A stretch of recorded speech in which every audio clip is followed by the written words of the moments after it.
Arutwo guthomera irathi-inĩ njoru nĩ ũndũ ũmwe ũtũmaga moimĩrĩra ma igeranio gũkorwo marĩ ma gĩkĩro kĩa thĩ, thĩna ũrĩa ũkoretwo ũgũmĩire thukuru nyingĩ gĩcigo-inĩ kĩa Ndaragwa, amu mĩako na mabati irathi-inĩ ici nĩ cia mahinda ma tene. Nĩguo kũnyitĩrĩra kĩyo kĩa arutwo na arutani a thukuru itiganĩte, mũmbunge wa gĩcigo gĩkĩ George Gachagua kũgerera kĩgĩna kĩa NG-CDF nĩ mahotete gũkinyanĩria waiki wa irathi njerũ hamwe na gũthondeka iria thũku mĩhang'o ĩrĩa irarongoreria wĩkĩri wa tairo nĩgetha kũhũrana na mĩrimũ ya heho. Nĩ tũrathondeka thukuru citũ ikorwo irĩ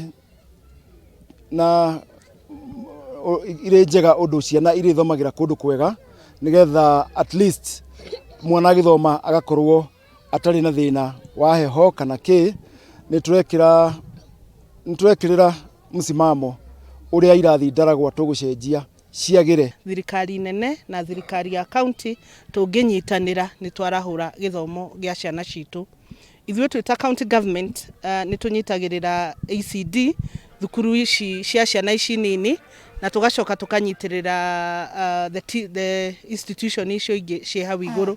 Atongoria ya makĩaria hĩndĩ ya kũhingũra irathi itiganĩte thukuru-inĩ wa mũthingi wa Gĩthongoco nĩ meranĩire ũnyitĩrĩri wao mĩhang'o-inĩ ya kũgacĩrithia gĩthomo kĩa arutwo, mũno makĩria harĩ waragania ũheani-inĩ wa basarĩ, amu aciari aingĩ matirĩ na ũhoti wa kũrũgamĩrĩra ngarama ya gĩthomo gĩa ciana ciao. Na Gĩthongoco already nĩ tũthondekete irathi 4 na nĩ tuma na mũcemanio na aciari tondũ nĩ mararĩra mũno nĩ ũndũ wa administration block, na no nyende kũmera atĩ nĩ tũkũmĩthondeka at least nĩgetha onao arutani na mwarimũ mũnene akorwo erĩ na handũ hega ha gũkorwo agĩikara agĩthomithia agĩtongoria thukuru ĩno. Ithuĩ twage gũkorwo tũthondekete foundation ya ciana ici, ũtũũro wa ciana ndũngĩkorwo wĩ mwega. Kwoguo nĩ tũnyitanĩire ithuĩ tũthondeke foundation ya ciana citũ cia ECD, tũnyitanĩire na mũmbunge witũ na akĩathondeke the primary schools nĩgetha gĩthomo gĩa ciana citũ gĩthiĩ na mbere wega. Ithuĩ twĩ haha tũrĩ nĩ tondũ wa gĩthomo, ko tũtiathomithirio tũtingĩrĩ haha tũrĩ. Oho atongoria ya nĩ makũmithĩtie ciĩko cia mĩaki mathukuru-inĩ kũrĩa mahinyĩrĩirie ministry ya gĩthomo gũthugunda njĩra cia naihenya cia kũnina thĩna ũyũ, atongoria ya makĩendekithia kũgĩe na mũbango wa gĩthomo kĩa meciria thukuru-inĩ cia secondary.